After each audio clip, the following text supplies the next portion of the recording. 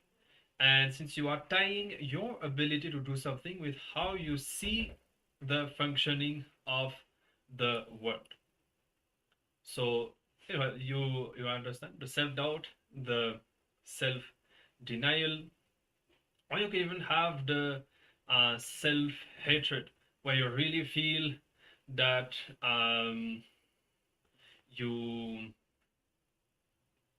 because of that, I'm not sure how to give precise example about that, but you'll be feeling that you are not going to take that step because of that inner hatred that you have towards yourself.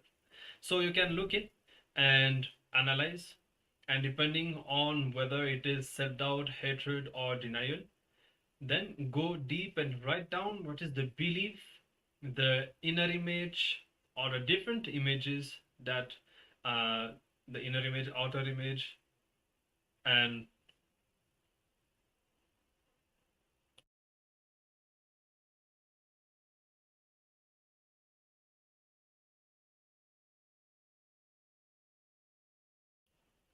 all right, so I think we'll go step by step. First, just write down what all the impossibilities, the set of reasons why you find that it is difficult to achieve your desire, and identify for each reason whether it is self-doubt, hatred, or denial. So we'll start from here. You can start penning down, and if you have any questions, or if you have a doubt whether you have been able to identify what it is, you can even share with us in the Zoom chat, and we'll assist you to complete this exercise. So let's take a few minutes now.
All right, so we'll continue.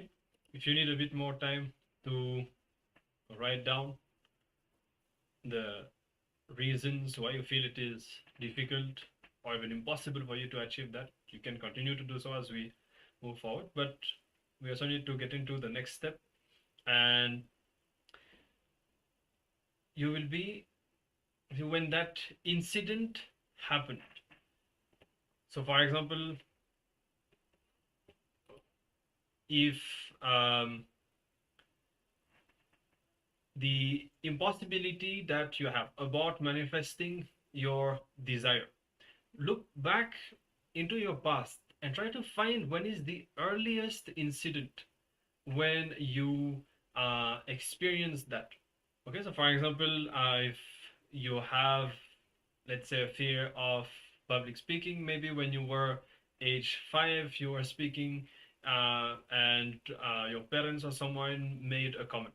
So even if you are 40 years old now, this would be the root pattern. So you will be looking back into your past and trying to identify what is the incompletion built at that time and which is still affecting you now, and you'll be reliving that incident. So we'll guide you on how to do that.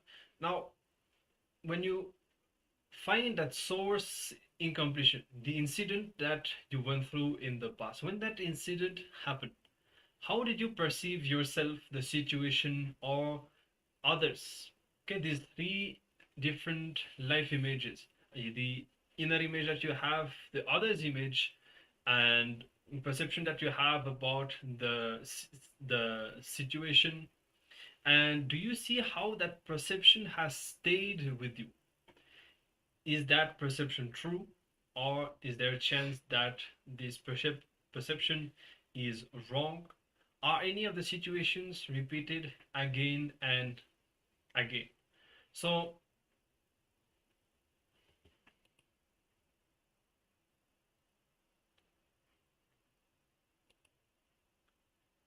you're going to be looking back into your past and try to see what kind of a perception you had. Okay, You can continue to look in, and now hopefully you would have written all the reasons why you feel it is impossible or difficult to manifest what you want. So then you go back to the past, find the incident that is the source of the perception that you have now, and when you connect back with that incident in your past, see and try to describe in writing what is the perception that you had at that moment. Okay, so the kind of negative thoughts or beliefs that you would have had about yourself or others, perceptions of impossibility, and so on. You can take a few minutes now, continue to write down. We'll be showing now the next step, the second step of the assignment.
So we'll continue to move on.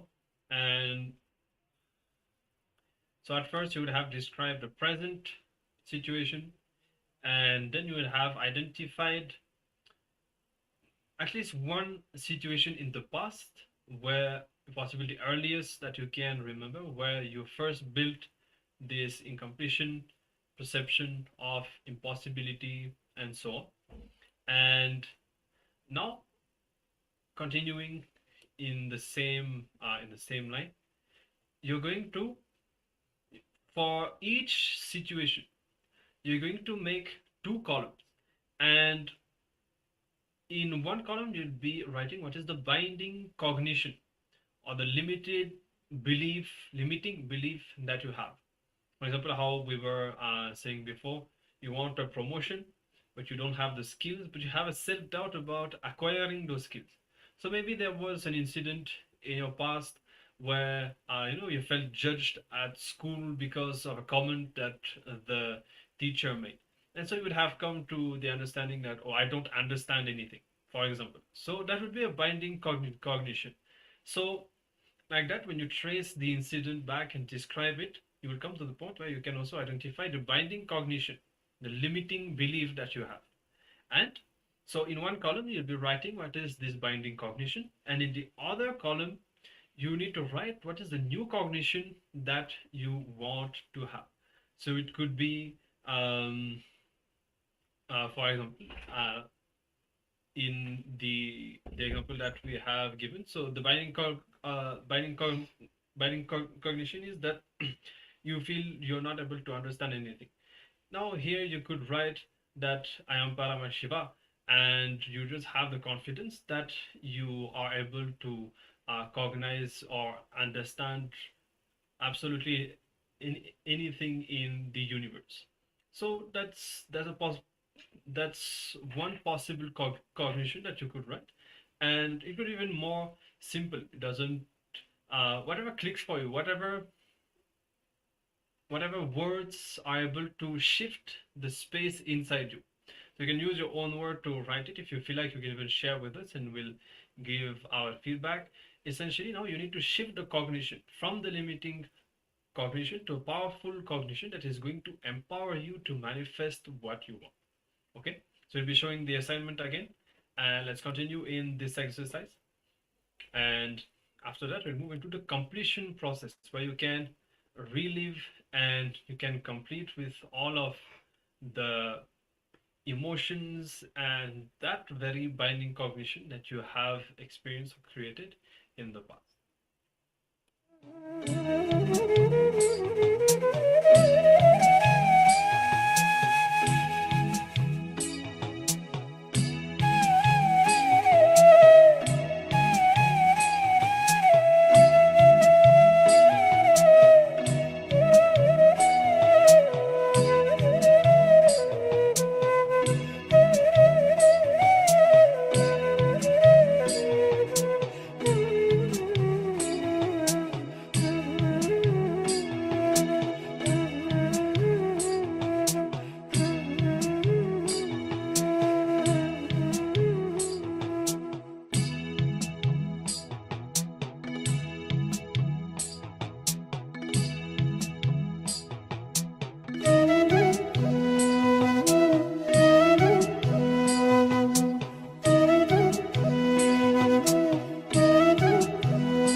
So let's move on.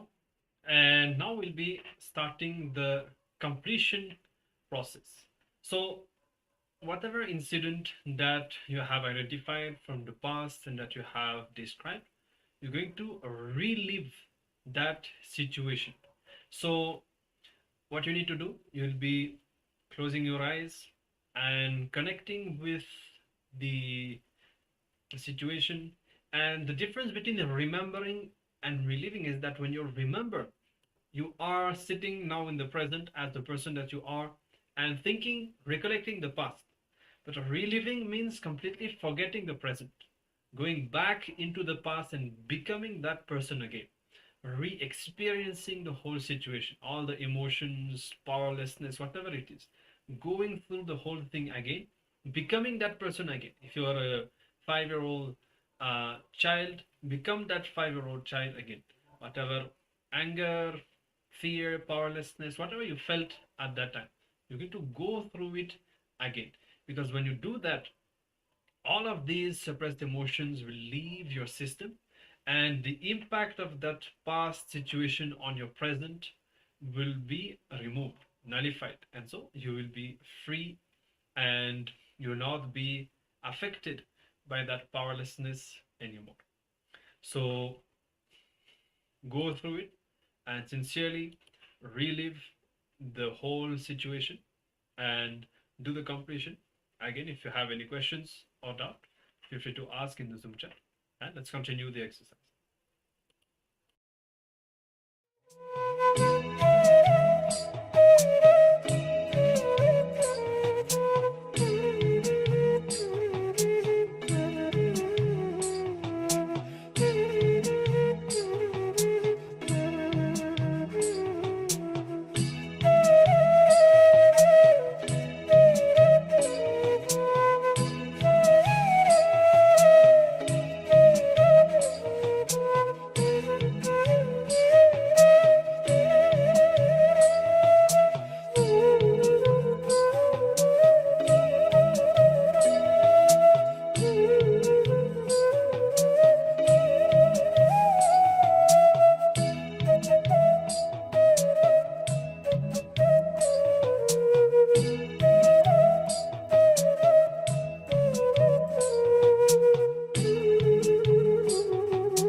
now one more step in this process is to understand what is the vasana, which is when you desire something but you will act in the opposite way. You will act in a way that you know very well is not going to fulfill what you want. And so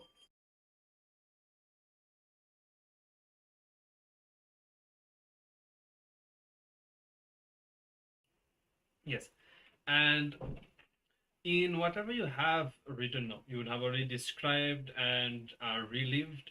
Now, have you identified any vasana? As we said, when you want something but you act in a completely opposite way because of the negative cognition that you have. And whenever you find a vasana like this, you can complete with a vasana with a simple instant completion. You just decide that, see, you understand that you have a desire, you're not acting towards it. So the simple understanding and decision to drop it, that instant completion, is enough. So now we are approaching this whole thing from two different angles. On one side, you complete and you do the process that we have done until now, and you also have the possibility, once you understand what the vasana is, you don't even need to look at all the incidents in the past and all of that. Just decide for spontaneous instant completion and decide to align yourself to fulfilling what you want. And we have a question, Malichicha, I think, if I am right. So why is it that the more you desire or want to about it, the more afraid to say it, the more ashamed to make it wrong? And some people don't want it to come true, even don't want to support it. So I think it is a question, right? Why is it that the more you desire or want it, you'll be more afraid of it? See, the more you desire, why is it that... Okay, see, I think I understand what you are asking. See, the incompletion in this case will be the fear that you have. Feel it may be wrong.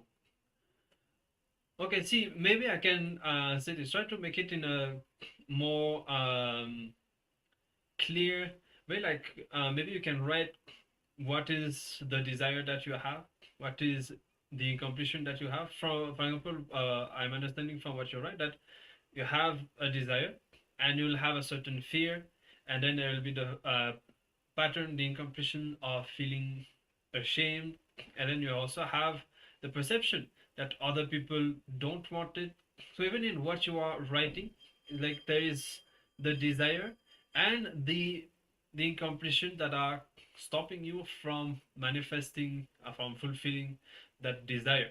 So maybe it would help if you could write it again, saying this is the desire that I have, and these are the incompletions that I have. So I have this fear.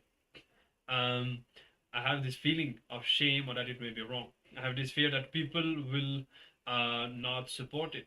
Because now what you need to do is each of these things you need to complete with it. Okay, the feeling that you have that people will not want to support it is also coming from your inner space, from your own powerless cognition. Okay, so you need to understand that and complete with it. Okay, so I hope that is clear. You can continue to share if you need further guidance, or if you are not clear, and we'll spend time to guide you and make sure that you can complete with that, so that you can manifest the desire that you have. And for the others, you can start looking into the vasana and deciding to declare instant completion with the vasana and align ourselves to manifesting our desire.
so we're going to spend a few more minutes now to complete whatever we need to complete in this process. If you feel that you need to relive the incident inside for the completion to happen more, feel free to do so. If you are working on the Vasana aspect, you can do that. Whatever clicks for you right now, whatever works best. If you need more time to dig out the self-doubt, hatred, denial, do that. If you have any final questions, you can share them with us. We want to make sure that you have a clear understanding and that the completion happens. And my literature. So I also wanted to again make sure that you are able to move forward. See, basically understand that whatever you share, either your fear or the feeling ashamed, all of that is not necessary. Okay, it is all coming from the incompletion that you have. And so you need to find the earliest incident in your life where you felt that and try to describe it, understand what inner image you built, and do the completion with that. Because when you are complete, then okay, so he has shared a few more details. And okay,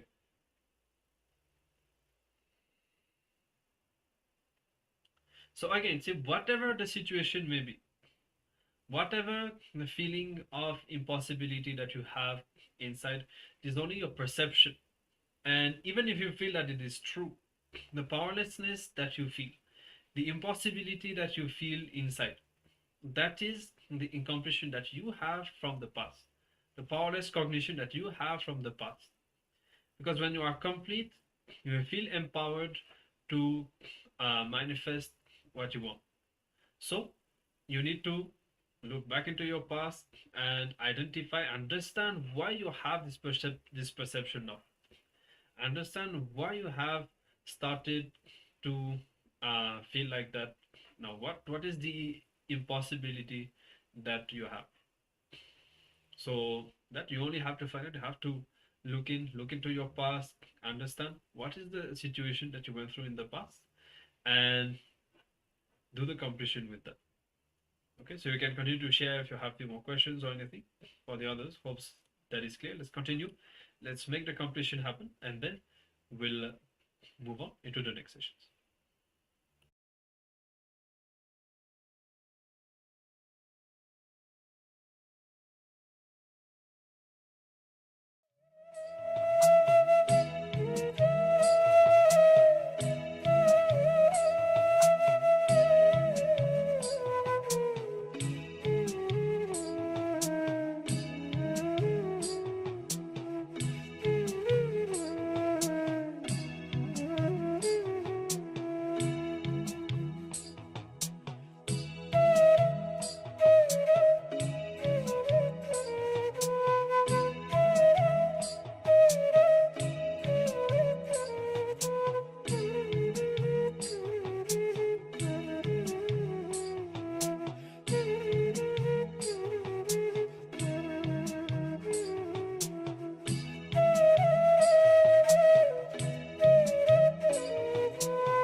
So, ma literature. So, when you're saying you don't know the exact incident, but you're able to understand the feelings, the cognitions. So, you need to go deeper. You need to go deeper. Only when you find what is the incident, you will be able to understand really why you are thinking like that. Only then, with that understanding, the cognition will drop. Because unless you go back into that specific incident in your past, you will not really find the root. You need to find the root why things have happened. Only then you will understand at least the exact blind spot inside you. Now it's more like you're understanding the thought current. See, from the cognition that you have, you develop a certain kind of thought current. Okay, the doubt about yourself, not feeling supported, all of that is the thought current. Now you'll be complete when you find the cognition, which is the root. That will happen with the incident. So now she says, I remember an incident. Okay, so that's good. Try to find the earliest incident that you can remember. Ideally, the root pattern itself, Swamiji says, will be happening before the age of 7. So, but whatever the earliest incident that you can remember now. Essentially, completion, even before you start reliving the whole thing, you need to get the right understanding of the pattern. Okay, so it's good. Continue now looking deeper and deeper, write everything in details, and especially it will help you to gain clarity if you really write down every single thing, every single detail, even if you feel that it is just some detail that is not important, whatever it is. Write down the whole thing as if writing a story. Describe everything so that you'll be able to empty yourself, and then you'll have free space inside for more understanding to happen about your past. You can spend a few more minutes, and after that we'll start the next session.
All right, so it is time to move on.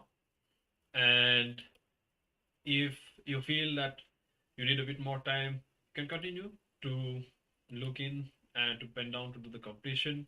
We'll be giving a few more minutes even before the darshan, so you'll be able to continue with this process. But we have to now cover an important aspect of today's program, which is the Shiva Dīkṣā.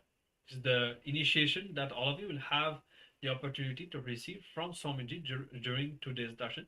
So we'll be covering what the Shiva Dīkṣā is, what it is all about now. So can you provide your listening? So the first thing that we all have to understand that Sadashiva or Paramashiva clearly describes in the source scriptures that human beings are the sons of immortality. We don't need to repent as we are the favorite inheritors of the cosmos. But over the course of time, we have lost the ultimate experience and the understanding. We have forgotten the true power we hold in our hands, and it needs to be awakened in us. So, the power of third eye is the most powerful power that we all have inside of ourselves, and Swamiji is going to be awakening that through this Shiva Dīkṣā. So, from the blindfold reading, body scanning, all of these powers happen after we receive this initiation into the Shiva Dīkṣā, as Swamiji will be opening our third eye. And the initiation into the third eye by Swamiji is the first quantum jump, the first initiation to transform man into divine.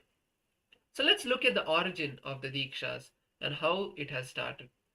So the Agamas are the source scriptures, and in the Agamas, Paramashiva has spoken to his consort Devi Parvati about how it is most important to receive the Dīkṣā.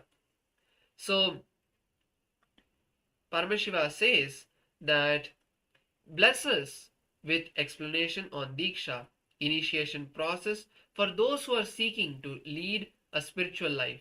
These powerful Dīkṣās are called Samaya Dīkṣā, Vishesha Dīkṣā, Nirvana Dīkṣā, and Acharya Abhishekam.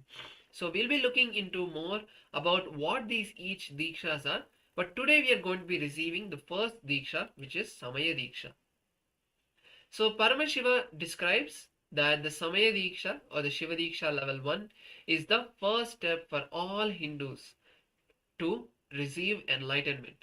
And Paramashiva compassionately reveals the steps, and he also reveals that it is a common initiation for everyone, regardless of their caste, creed, gender, or even if your dog, your cat, your pets, all of them can also receive the Dīkṣā.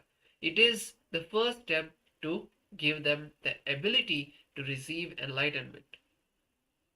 So in life, certain profound and absolute truths can never be changed, whether we understand it or not. So the first thing is that we are Paramashiva. That is the most important truth all of us have to understand. And when we are living in this body and mind, either before enlightenment or after enlightenment, we are Paramashiva. So some may understand this or not, but this is the truth. Some keep the doors, some of us, we keep the door open to receive the Dīkṣā, but some of us are yet to understand. But the ultimate absolute truth is that each and every one of us are Paramashiva. And it's most important that we are the rare few who are in this birth going to be receiving the Dīkṣā from Paramashiva himself. So many people around the world, there are almost 8 billion people, but out of that, it is only us few who are having this rare opportunity to receive this Dīkṣā from Paramashiva himself, who has happened as our Guru.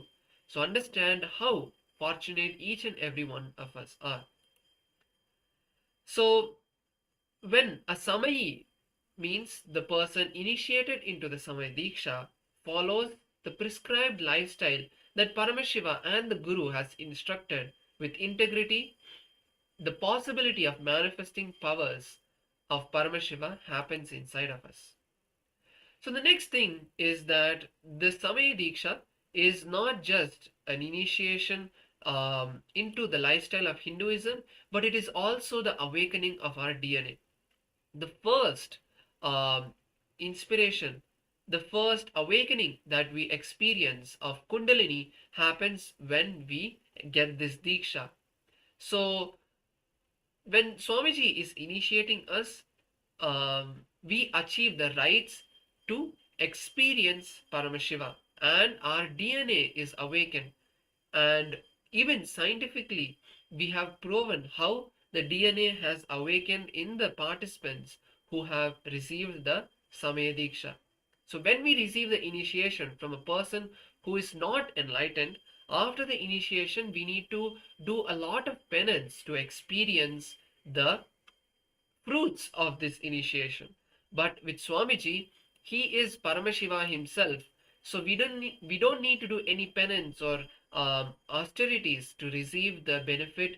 Swamiji himself has done all of that for us. We just need to receive the Diksha.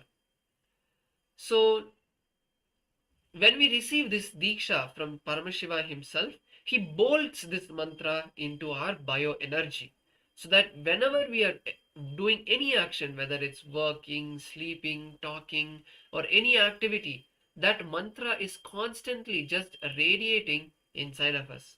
The mantra is continuously happening inside of us. The Shakti awakens the DNA of our Gotra, which is our family or community tradition. So, whenever the community in which, whatever community in which you are born, that unique DNA is awakened. And by this awakening, the knowledge, clarity, completion, and fulfillment starts happening in us. So, let us now look at some of the scriptural references for the Shiva Dīkṣā. For example, we have in the Uttara Kamikagama, where Paramashiva says that the action which bestows enlightenment destroys the impurities of feeling belittled, the karmic baggage and forgetfulness of one's original state as Paramashiva. Indeed, the main benefit of all Diksha, the sacred initiation, is the fruit of enlightenment. As a side effect, all the worldly pleasures and enjoyments start happening.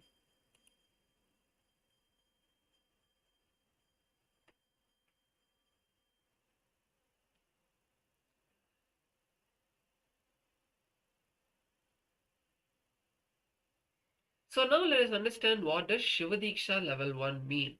So the primary level Dīkṣā is called Samaya Dīkṣā.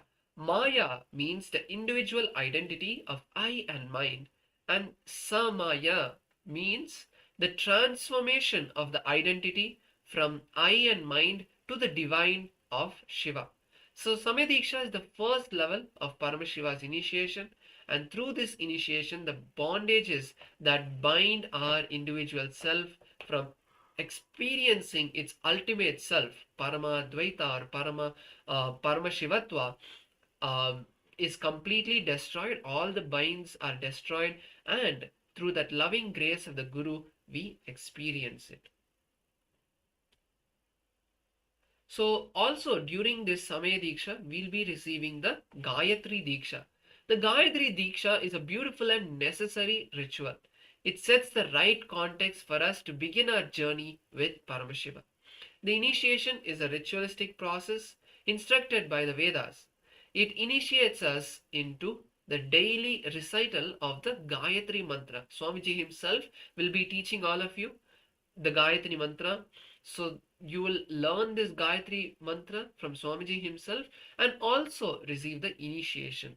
It brings such auspiciousness into our life.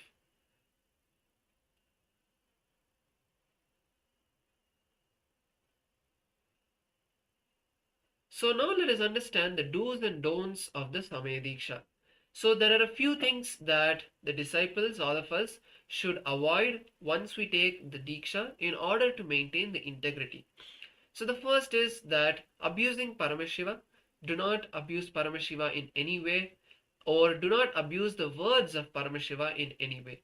Do not abuse the Guru who has given you, that is Swamiji. Do not abuse Swamiji in any way, and do not abuse any other disciples or devotees of Swamiji. And we should never cross the shadow of a Shivalinga, eat the food which is kept to Chandikeshwara. So most of us will not have this problem, as Chandikeshwara is a deity that is installed in the Hindu temples of Paramashiva. So if you are near a Hindu temple, then you will have to make sure that you do not eat the food that is offered to Chandikeshwara or cross the flowers that is kept for Chandikeshwara. So otherwise, the main instructions is that we should not abuse the Guru or Paramashiva in any way. So till the end, now few things that we should start doing in our life, that we should start incorporating are till the end of this life, worship the Guru and Paramashiva and the Shivagni, which is the fire invoked for the uh, purpose of worshipping Paramashiva. And the initiated disciples, all of us should start applying the Bhasma, Vibhuti, sacred ash, and wear the Rudraksha gifted to us by Swamiji during the Diksha in your throat center. So also one more important part of the Diksha is called the Guru Dakshina. The Guru Dakshina is an offering made by the disciple to the Guru out of deep gratitude for Paramashiva for choosing us to take this auspicious Diksha. The Dakshina is offered. For us human beings in this life, we need physical health, mental health, spiritual life, relationship, wealth, and so many things. And Swamiji is going to be gifting all of that to us. And he is going to be raising us to the next level of consciousness. So, as an expression of deep gratitude for the Guru, offer the Guru Dakshina. So, for the Samaya Diksha, what is the Guru Dakshina? It is very simple. So, in a plate, you will have to keep 1 unit of your local currency, a coin or a note, and then some fruits, flowers, and also you can keep cloth, some cloth, piece of cloth which is unused, and you can keep some food offering, some cooked food offering, and you can keep some water. So these are the main few items that you will need to keep for the Samaya Diksha. So let's also look at the process of the Samaya Diksha from the Agamas itself. So in the Kamika Agama Uttarapada, which is where Paramashiva reveals about the Samaya Diksha, he says that at the end of the Diksha, the chief sponsorer or Yajamana should worship the Acharya, adorn him with new cloths, gold rings and others, and the worldly materials used in the ritual, such as the golden cloth and others, should be dedicated to the Acharya. At the time of initiation, the initiate should wear the white dress. Here, Paramashiva is giving the direct instruction to wear the white clothes for the Diksha. So if you have the dhoti and if you have the Indian traditional dress, that is great. You can wear that during this Diksha. But otherwise, at least you can wear white clothes for this Diksha. So Paramashiva continues to say, they having fulfilled all the essential duties of the morning, such as taking bath and others, and completed the daily duties, they are to attire in white dress and wear a white upper garment. So these are the main initiations and instructions of the Diksha.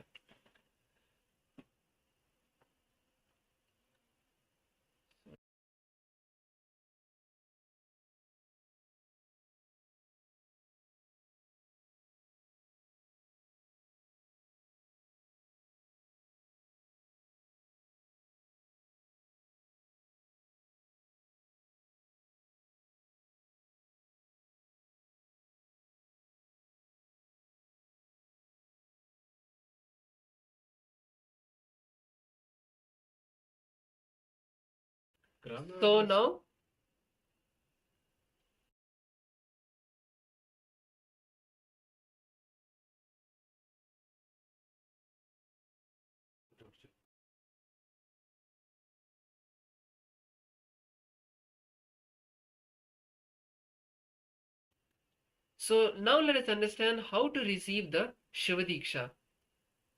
So we'll be just projecting a few slides for all of us to also understand the diagram that we can prepare.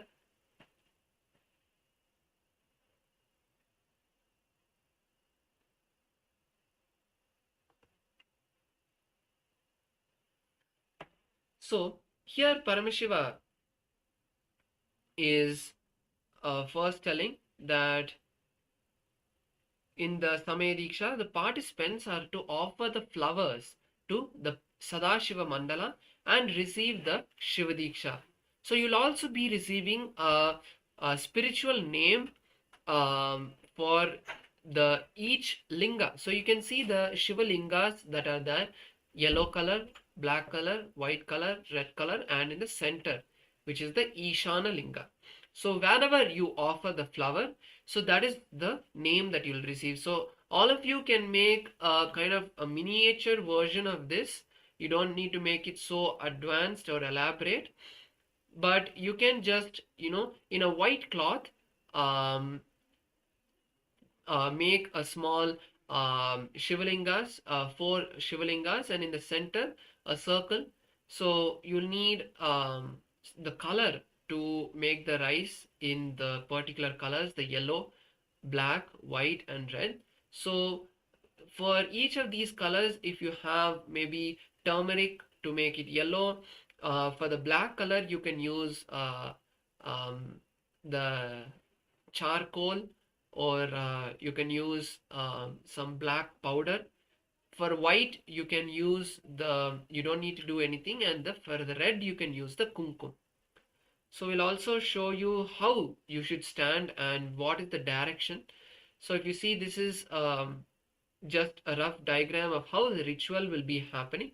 So you will stand in the east side facing the west. From the east you will face the west, and the lingas, as you can see how it is placed. The black linga is on the south, the red is on the north, white is on the east, and yellow is in the west.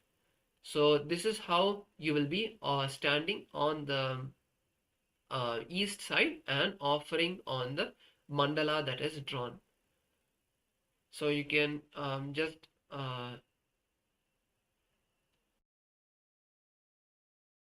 so where you will be standing, you can draw the Om symbol, and maybe you can draw it on a cloth, or you can even use if you have chalk, you can use the chalk too.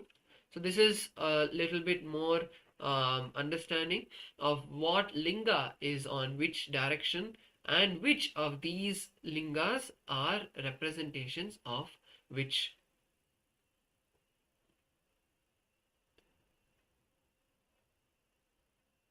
So this is another representation drawing.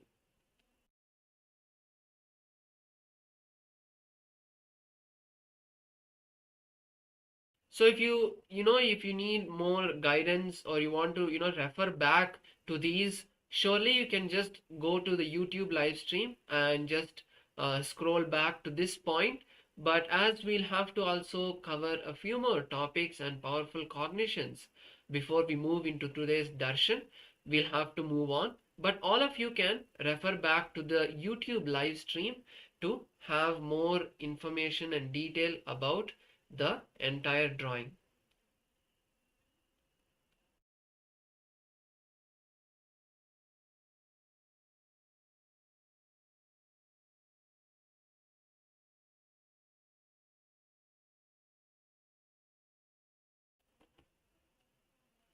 Yes.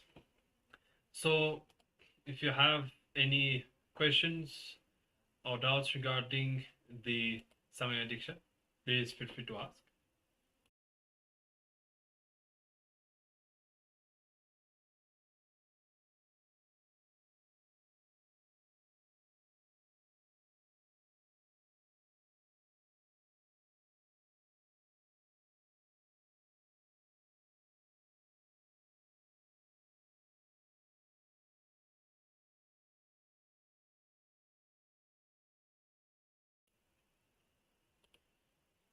And so it'll just be showing the diagram for a few minutes, and we also will be watching a short clip where Swamiji will be explaining how the Shiva Dīkṣā is all about preparing our inner space to manifest the powerful cognitions.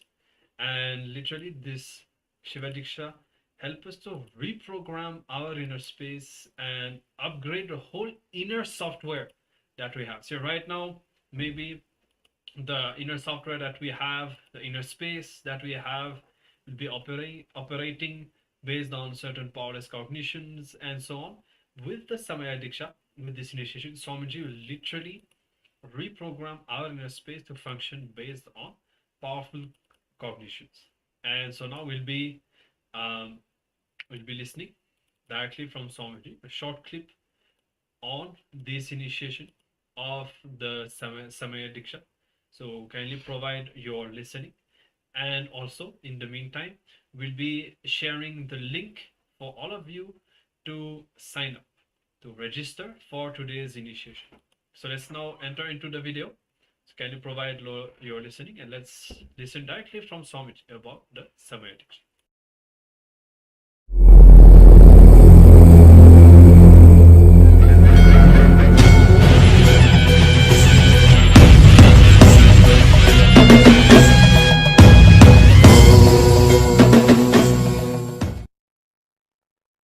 ॐ नित्यानन्देश्वर परमशिवसमारम्भाम् नित्यानन्देश्वरि पराशक्तिमध्यमाम् अस्मदाचार्यपर्यन्ताम् वन्दे गुरुपरम्पराम्.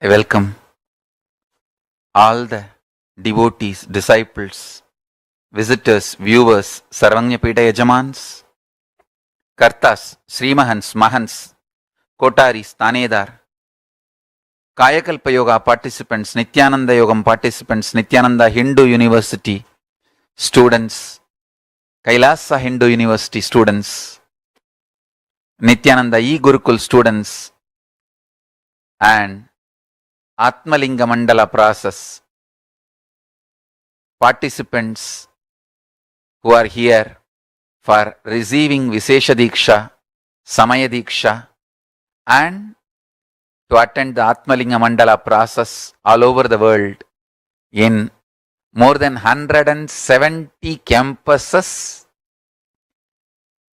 in 100 countries, literally all continents and time zones. I welcome all of you with my love and respects. Everyone who is sitting in all the campuses and live on Nityananda TV, two-way video conferencing, having Nayana Dīkṣā, Enlighten app, and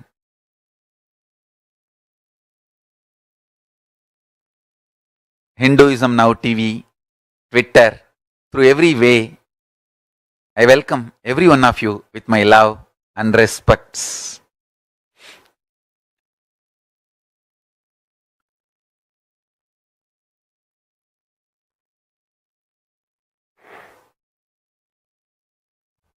Let me enter into Shiva Dīkṣā.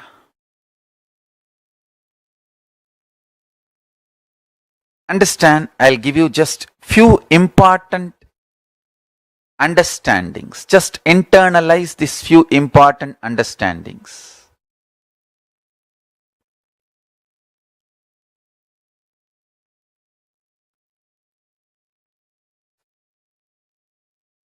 Our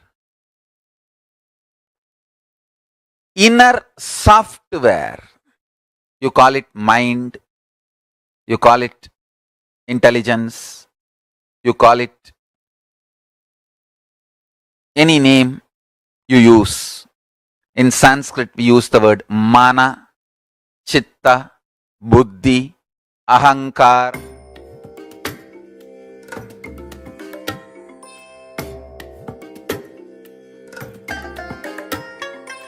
I bless you all.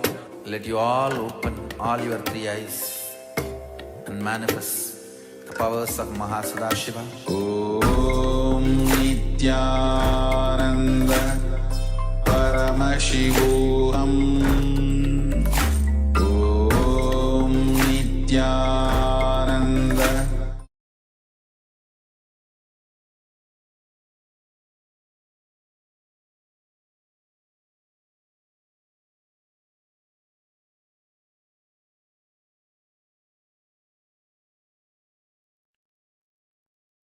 Shiva Dīkṣā is all about shifting the way you function from powerless cognitions to powerful cognitions. That's all.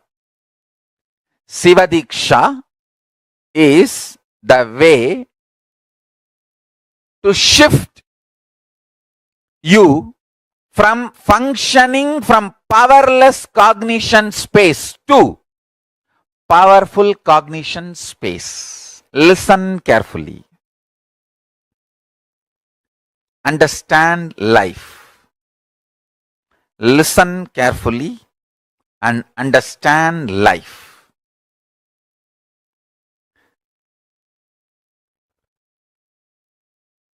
I will repeat. First,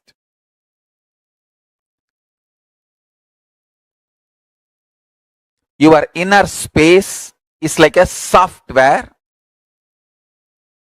which decides how your life will be. That's the first understanding. Second, if the inner space is filled with powerless cognitions, powerless, suffocating, wrong ideas about yourself, about your world, about God, it can be more and more suffocating, making your life difficult. And if you can start building the content of your inner space, powerful, start functioning from powerful cognitions, truths, understandings about you, world and life, you can become enlightened, manifest powers and all possibilities. Now listen carefully. The good news I have is your inner space can be beautifully reprogrammed. It can be reprogrammed with powerful cognitions. It can be reprogrammed for enlightenment. It can be reprogrammed to manifest the state, space, powers of ultimate Paramashiva.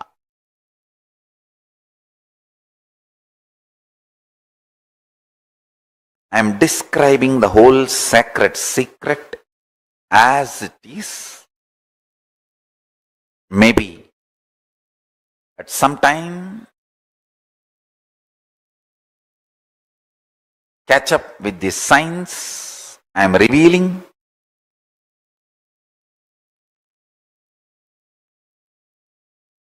Listen, listen intensely. Maybe the modern day science will catch up with what I am revealing at some time, sooner the better for the humanity. Listen. Your bioenergy is left inside your body when you assume the body. Like a snake, it just goes into your Mooladhara chakra and rests coolly in the Paramashiva Bodha. Between the age of 0 to 3, the first activity starts at one point. You start feeling, I exist. We say, na, the time I remember me. That happens between 0 to 3.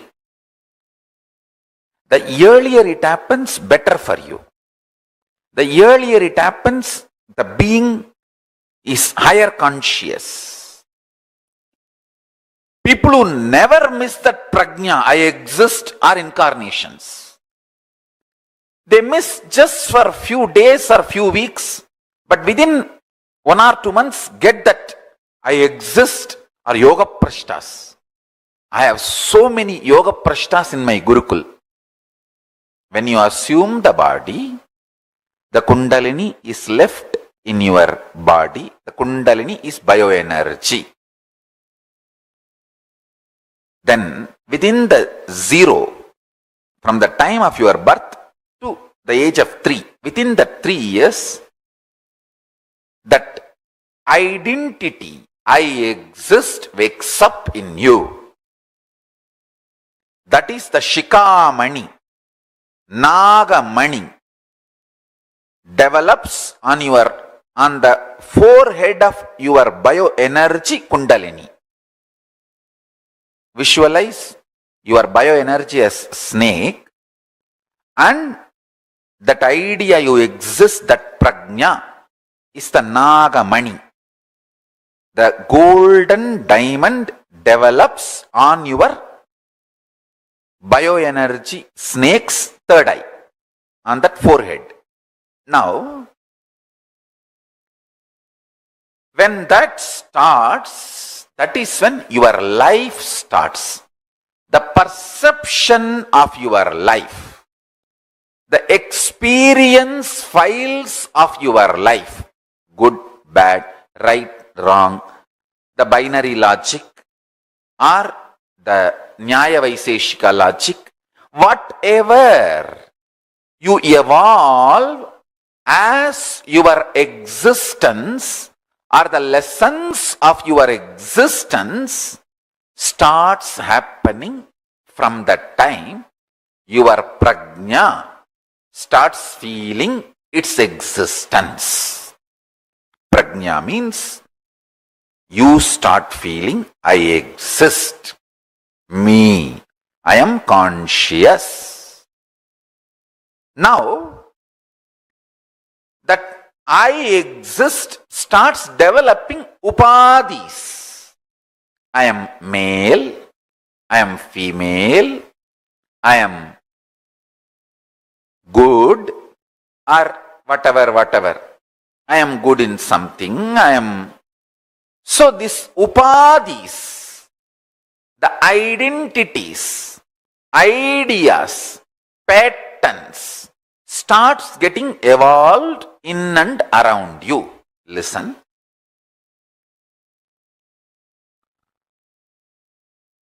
When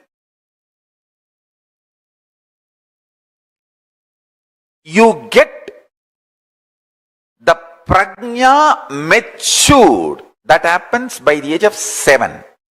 The prajna means that your existence getting matured at the age of 7. By the age of 7, that starts happening. That is the time you start developing your will. This is what I want. This I don't want. This is the way I will be. This is not the way I will be. That will starts getting developed at the age of 7. Listen. When you are born, your bioenergy is left inside you.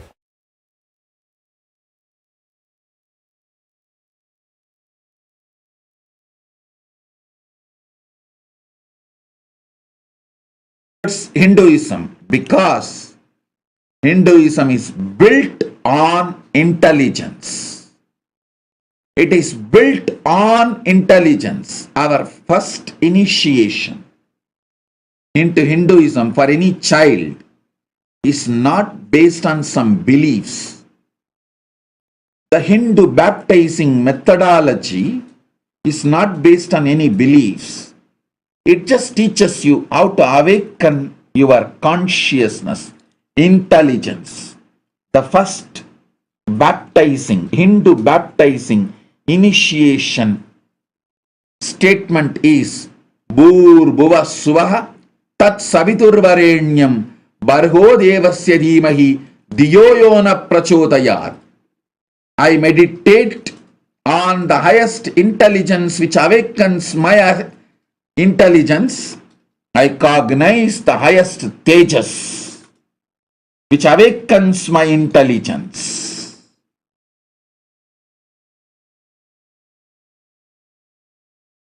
Listen.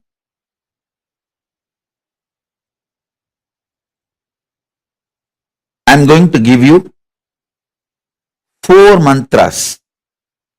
Gayatri mantra, then Shiva Dīkṣā, Shiva mantra. Gayatri mantra will open Brahmaloka for you.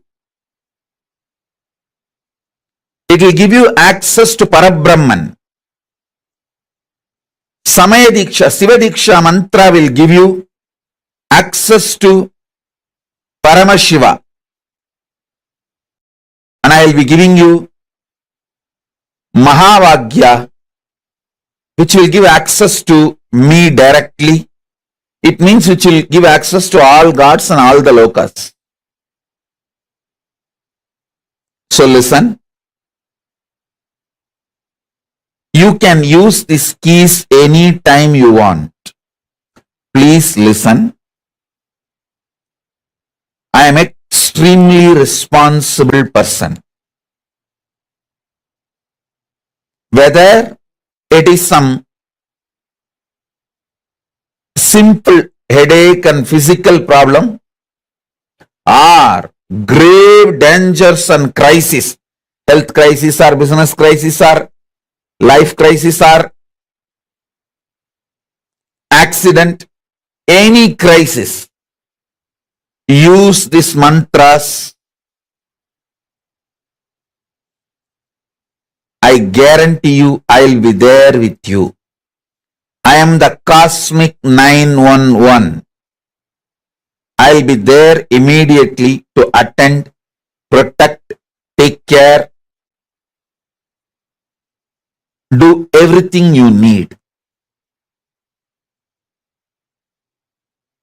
Do not worry. I'll shower you with me. I'll fill you with me.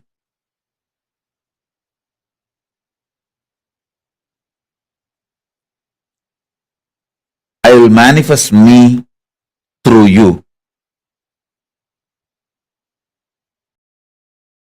Listen. Listen carefully.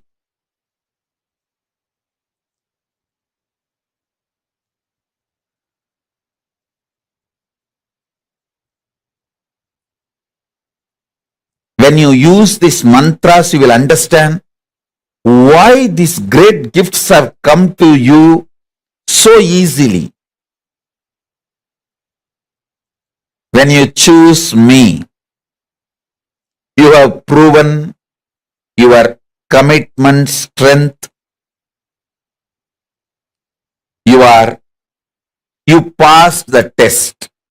That is why this gift for you.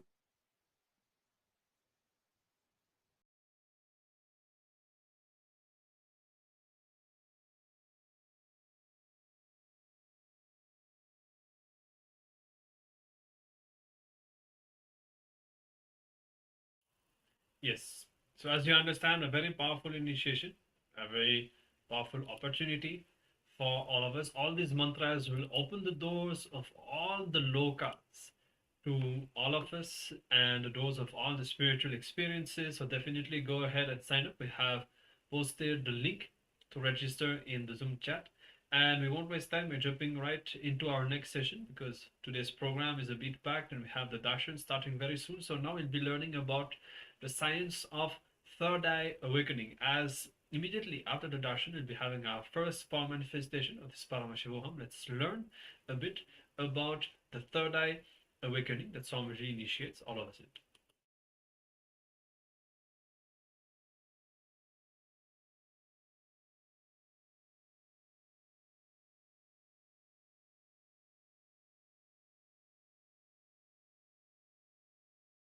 We have 3 bodies. in our being.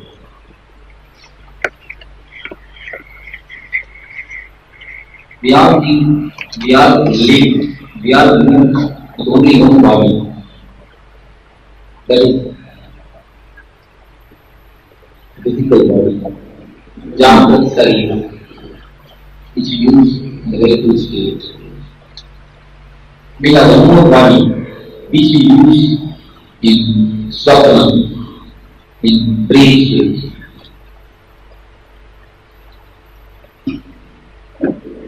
You may be sleeping in Bangalore, but in dream you will be in Madurai.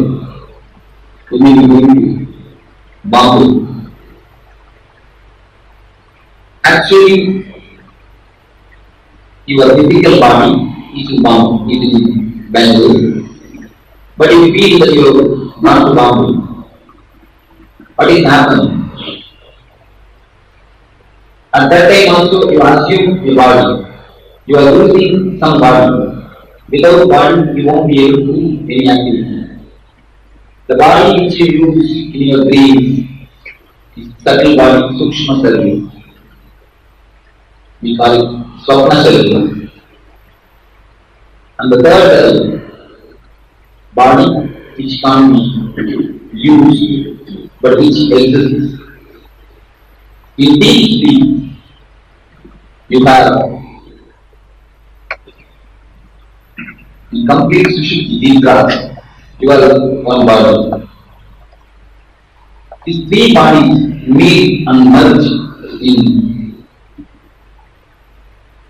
7 places in our body, in our being. They meet and merge in 7 places. These 7 places are called energy centers or chakras. Here is a beautiful diagram picture given of the chakras. So very nicely. Each chakra is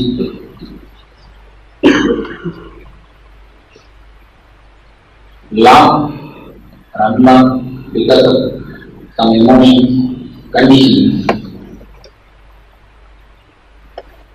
First, today we will be with another chakra. Because of our sentiments and emotions. Emotions, sentiments, and sentiments is named as love. These energies love this chakra.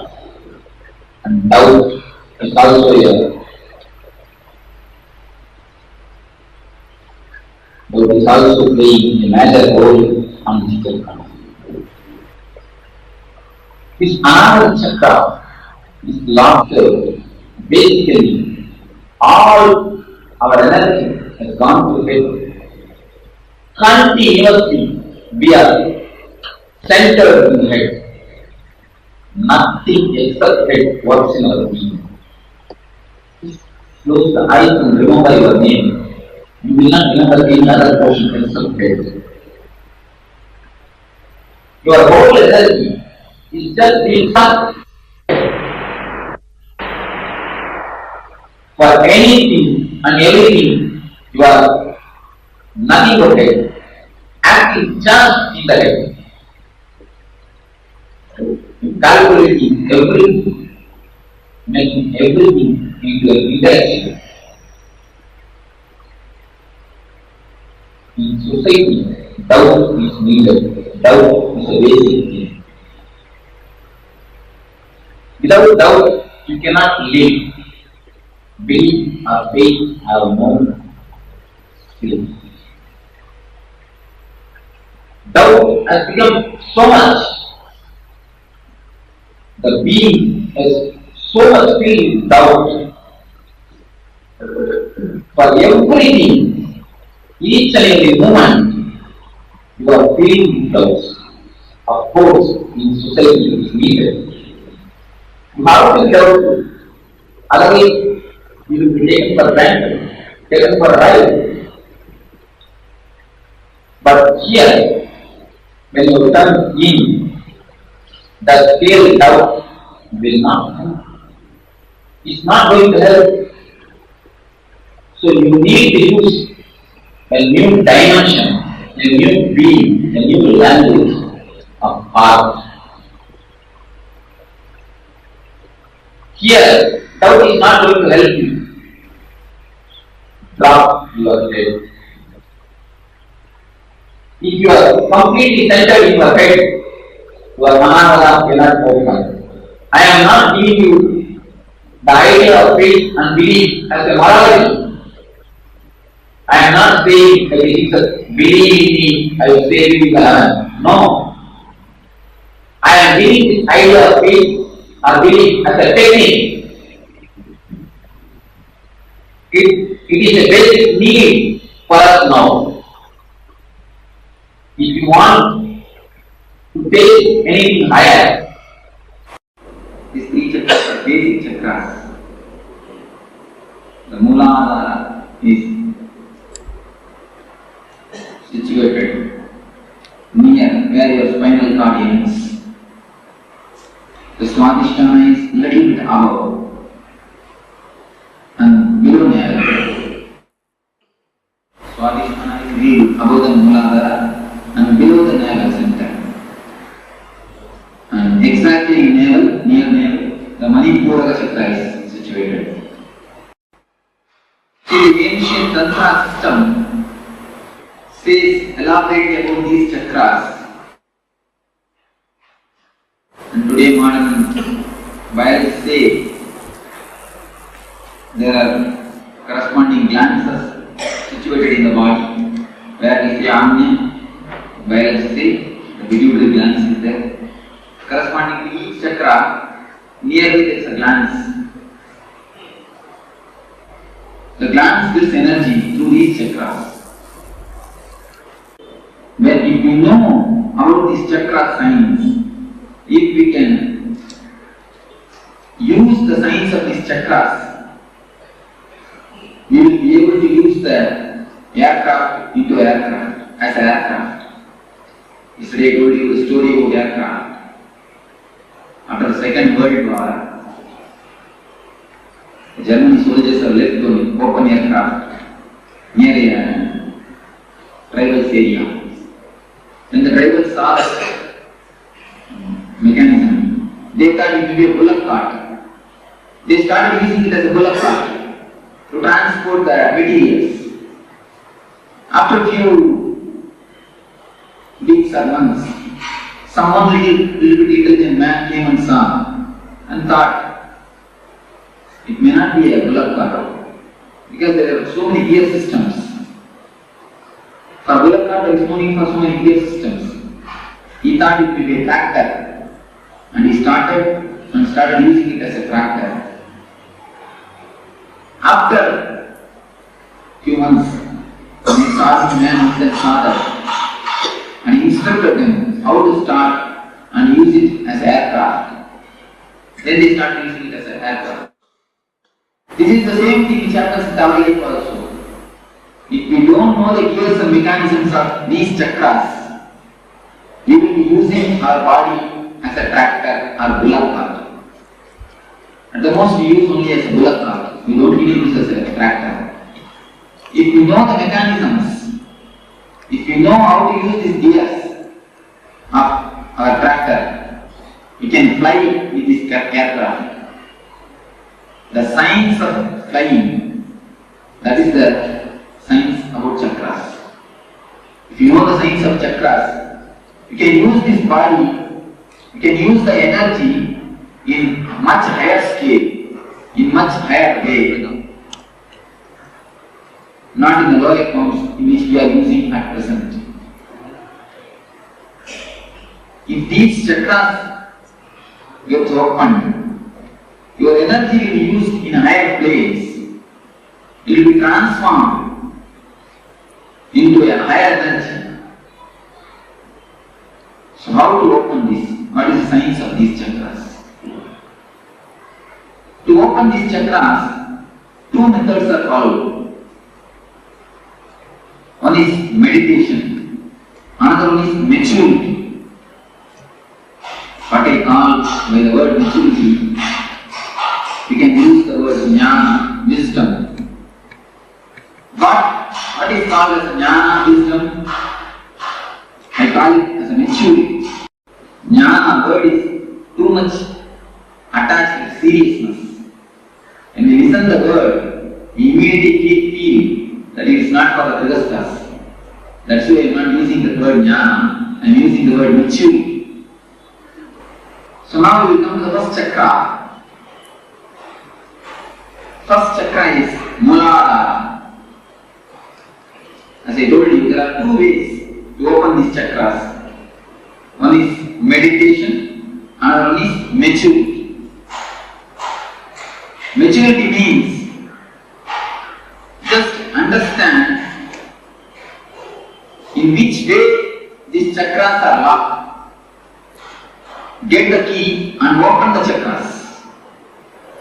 If you know how to open the chakras, you will see the maturity descends on you. This chakra is locked by a particular emotion. Each chakras are locked by a particular emotion. If you know how to unlock it, the chakra energy will be released in you and you can float with the energy of the chakra. The Muladhara chakra is concerned with the. So we come to the question, what is sex?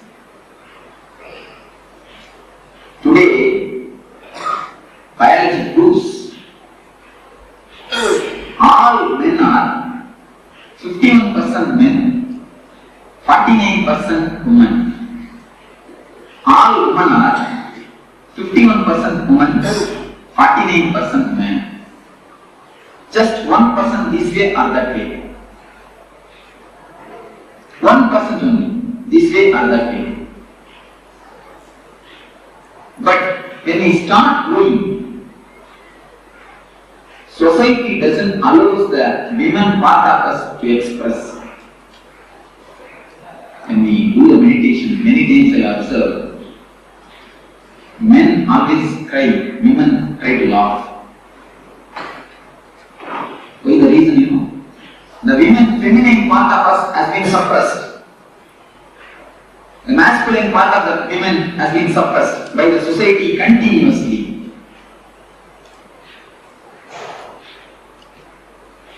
When we start growing, we slowly start collecting the image that 49% in us tries to satisfy itself through mother and father. That is why girl children are always attracted to father and boys are always attracted to mother. From there, the sex starts.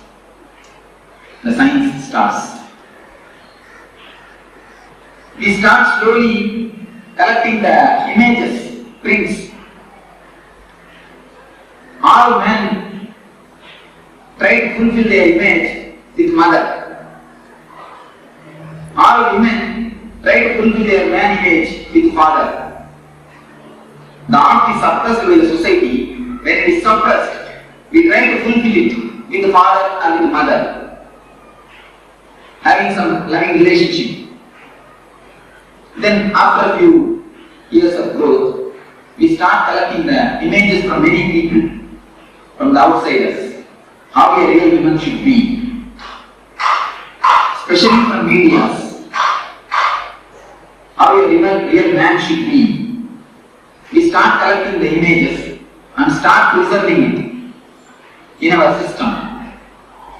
The repressed or suppressed women is always in the unconscious.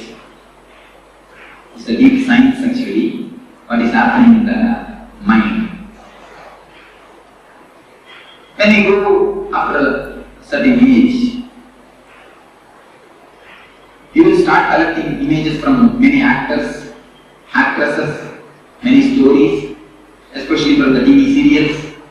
From all these things, we start collecting the images and start preserving it. How a right man should be. how a right woman should be, how a many things, how a husband should be, how a mother should be, how a father should be. Many images we start collecting. We keep the imagination of a woman inside, the ideal woman. Sometimes, rarely, at the age of 15, after the 18 to 23, in that age, we see somebody outside, and from distance, it looks like as if they resemble in this image, which you have inside. We continuously start searching for this image. We have the copy inside. We start searching this